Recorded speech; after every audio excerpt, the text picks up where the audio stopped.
Today we're reading Valentine, the Courageous Book Story, Book 5. This is the front cover, this is the back cover, this is the top and the bottom, the pages, and the spine. Very good. And this is the cover page.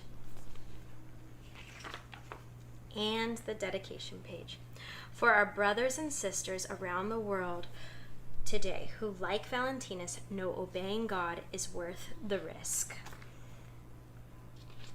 A note to parents and educators, we're not going to read that right now, okay?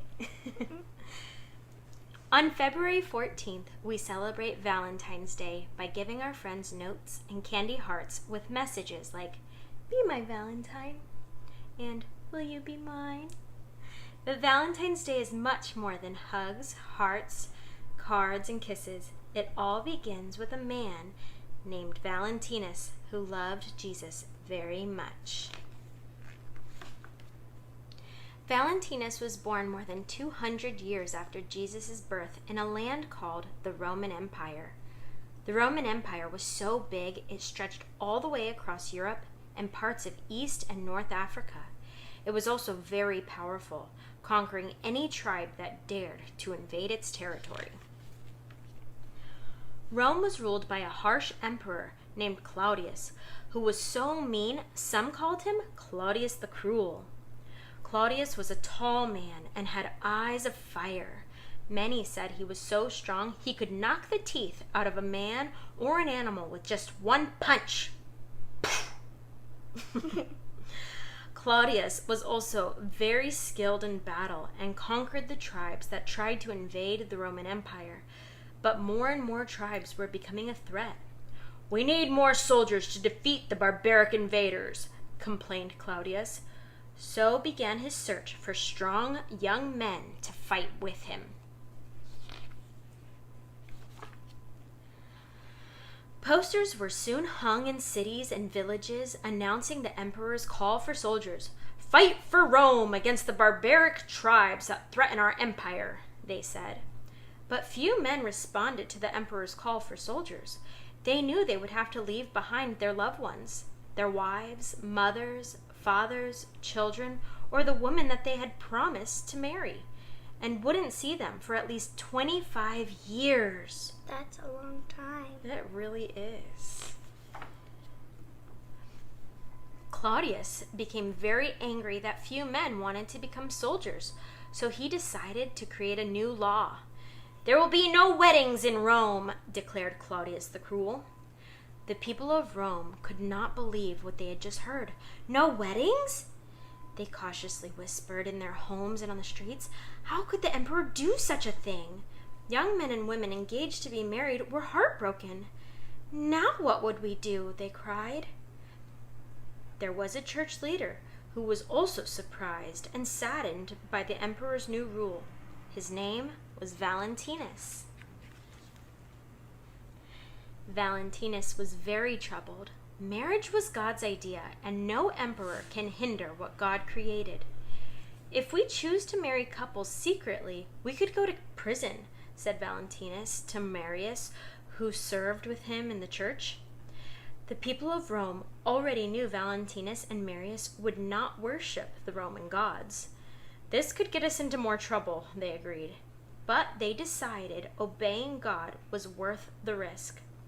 So deep in the woods, under the cover of midnight's darkness, couples would meet Valentinus to be joined in marriage. But it wasn't long before news of Valentinus' secret wedding ceremonies reached the ear of Emperor Claudius. "Arrest the traitor Valentinus at once!" he ordered his guards, who found Valentinus and dragged him before the emperor. Valentinus' ankles and wrists were put in chains as he stood before Emperor Claudius and members of the court. The emperor looked fiercely at this man who disobeyed his law and said, "What is this I have heard of you, Valentinus? Why will you not live in peace by obeying my laws, worshiping the Roman gods, and turning your back on your God?" Valentinus looked up at the emperor and said for all to hear, If you knew about the grace of God, you wouldn't have asked me to deny him and worship your idols." Claudius was stunned. "How dare you challenge me?" he shouted. As he sat on his throne, the emperor glared at the defiant priest standing before him and asked him another question. "Is Jesus God's son?" Valentinus smiled, and with his face glowing with joy, he answered, "Yes, Jesus is God's son, and if you believe in him, your soul will be saved." Claudius sat on his throne and thought hard about what Valentinus had said. Suddenly, Claudius stood up and exclaimed, "This man's words make sense. What is wrong with asking Jesus to save our souls?" The chief prison guard, named Marcus, stood up and said, "Emperor, you are being misled by the words of this criminal. Why should we turn our backs on worshiping the Roman gods when this is what we've been taught since we were children?" Claudius changed his mind and cried, "Take this criminal away. He is to be put to death for breaking my laws." Marcus grabbed Valentinus by the arm and led him to his prison cell. Marcus took the rusty iron key from his belt and turned the lock on the cell door, throwing Valentinus into the cold, hard dirt floor. But Valentinus knew he was not defeated. He had just told the Emperor Claudius the Cruel about Jesus Christ. Even the court officials heard. He rejected Jesus' free gift of salvation, Valentinus sadly thought, but maybe someday he will accept it. One day, while Marcus was standing guard, Valentinus began to pray. "Lord Jesus, you are light. Fill this prison with your light in such a way that those who are here will know you are God." When Marcus heard this prayer, he turned toward Valentinus and said, "You say God is light. My daughter has been blind since birth. If your God can make her see, then I will believe in your God." So Valentinus prayed God would cause blind eyes to see. The next morning, Valentinus was awakened by the sound of feet hitting the hard earth. As soon as he sat up on his straw mat, he saw Marcus grabbing the bars of his cell, shaking them. "She can see!" Marcus exclaimed. "My daughter can see!" And he and his entire family decided to believe in Jesus. But not long after Marcus's daughter was healed of blindness, Valentinus faced his punishment. He was put to death for marrying couples against the emperor's law and refusing to worship the Roman gods. This happened on February 14th, the day the Romans celebrate the goddess Juno and the eve of the feast of Lupercalia in the year 269. And whatever happened to Emperor Claudius? Did his law forbidding marriages help him find more soldiers to fight for the Roman Empire? Months after Valentinus stood before the emperor, Claudius and his soldiers were in a series of battles. As he and his soldiers were preparing to fight against a barbaric people called the Vandals, he became very sick and died in January of the year 270. No one knows if he ever accepted Jesus' free gift of salvation. Almost 200 years after Valentinus died, a leader in the church declared February 14th to be the day Christians honor and remember the courageous life of Valentinus. This replaced the Roman holiday that celebrated the goddess Juno and the eve of the feast of Lupercalia.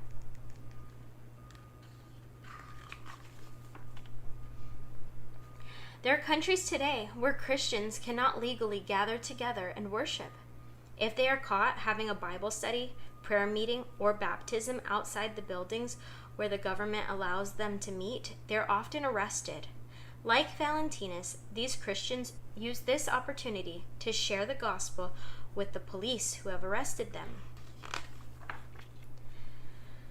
In Vietnam, a woman named Vu was arrested for attending a prayer meeting in the mountains. When the police questioned her, she told them how Jesus died on the cross so they could be forgiven. Suddenly, 4 more police who had been listening from a nearby room entered. One of them asked, "If we want to believe in God, is it possible?" She said, "Yes, any time." Vu was arrested many more times. Each time, a different policeman was sent to question her because officials were afraid she would convince them to trust in Jesus.